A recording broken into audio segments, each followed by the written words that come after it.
Hey guys, it's Nick and Mike, Mike and Nick. and this is the Two Average Pros podcast. So what I need you guys to do, hit that like button, subscribe below, leave a comment. That's fair, That's fair. I would do That's it. good. Hey guys, remember, we're not great. but we're good enough. It's fitness, and I've been the owner for about 3 years now since we opened. Okay, great. And so just tell me about where you guys stand right We really stand, I would say, with science, with data. The reasons why we have decided to stay open have to do with what the CDC says, what the Washington State reports say, what the actual science says about the health and safety of gyms, not only with the physical side, but the mental side as well. And so we, factoring all that in, decided to stay open as long as we can for our members. now. When Inslee announced on Sunday that all these new lockdowns were going to be in effect again, what was your initial reaction to that? I would say frustration, because we do take it very serious, and we do take the protocols very serious. All of the restrictions that have been placed on us, we've actually gone above and beyond already, and now we're doing even more. So really, when we first heard about it and we watched the press conference, what frustrated us was lumping us into categories with restaurants who have shown lots of outbreaks, and then the Washington State reports who show lots of outbreaks from other places and don't show any from gyms. And so we were highlighted as if we're a major cause and if we're the bad guy. But if you look at the actual science and data, that's just not the case. Have you, do you have concerns staying open when they're asking people to close down? In what regard are you talking about? What could potentially happen to us, or what could potentially happen to people? I would say, I was thinking more from the side of what could happen to you as an owner and Yeah. as a business. As a business, there's always the concerns. The biggest thing is that we're in this for our members and for our staff and for our employees. So that's who I'm most concerned about, is the safety and well-being of the staff employees. As far as our members go, we did have a member commit suicide during the first shutdown. We had to deal with our employees struggling the entire time that we were shut down. So we saw the mental aspects of being shut down. We've since then had members come up to us just thankful that they have an outlet. And so for us, really what we're concerned about is making sure that we can not only have a safe environment for them, and they can have an outlet mentally as well as physically. As far as the business goes, the state is going to do what the state's going to do, and they're going to make those decisions. I wish they didn't pick and choose who they wanted to be the victim or who they wanted to be the bad guy, because based on what they're allowing, they're dictating who can stay open and who can't.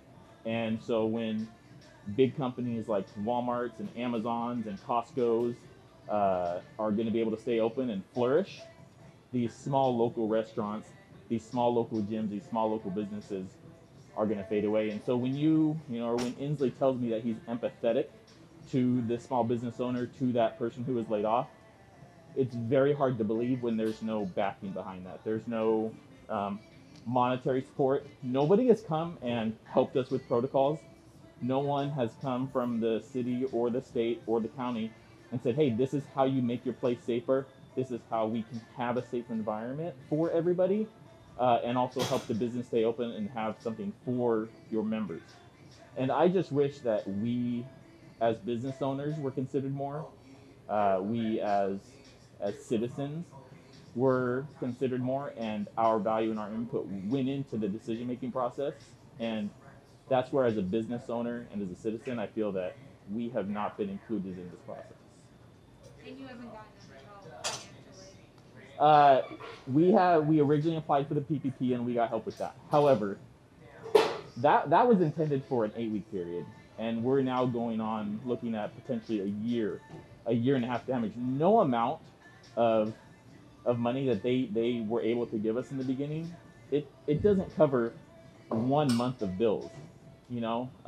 Thankfully, we have an amazing community here who supported us. We live in, the Thurston County, where we have a lot of state workers, a lot of military, a lot of people who didn't lose their jobs and have been able to who help us. And when it comes down to it, both me and my general manager, we'll sleep in our car if we have to. I've slept here for 7 months in a row just to keep this place open. And so whatever it takes financially, we will do, because the funding that they have given us is not enough. And when it comes down to why I am upset about the situation, is they tell everyone in a matter of 24 to 48 hours, you're done. Shut your doors, close down. And they give zero plan, they give zero notice on how they'll actually help us then reopen. They'll give us no support. The main reason why I wanted to stay open was really because of my employees. Unemployment was not going to cover their bills. And I approached them when we made the determination to stay open and said, hey, I'm going to pay you no matter what. I'll work here every single day, open to close. You don't have to come in if you don't want to, but you're going to get paid. You're going to get paid your normal wage. Every single one of them wanted to come in their normal hours because they don't want to stay home. They want to be here, just like I want to be here, just like the members want to be here. So everyone who's coming here is here because of their choice, whether that's the member, whether that's me, whether that's the staff. And it's my job to make sure that that environment is safe for them in every aspect, both mentally and physically. Was deciding to stay open an easy decision, or was it difficult? Deciding to stay open was one of the most difficult decisions I've made, because I understand that there's going to be ramifications. I understand that we are painted as a villain in a lot of this COVID situation. During the first shutdown, some of the things that were said even about me were shocking. What COVID has done to tear us apart as a community, to put blame onto people, I think is sad and depressing. We hope, along with the Washington Fitness Alliance, that they will take the information that we provide them, showing that it's a safe environment, and readjust the rules so that way people can actually come and be here in a safe area. Really, when it comes down to it, I just really wish that people would understand that everybody is struggling, everybody's hurting. Everyone is just trying to find an outlet for the energy that's been built up with this shutdown. And I hope that in some way, at the end of this, we can all come together, and that this fighting and this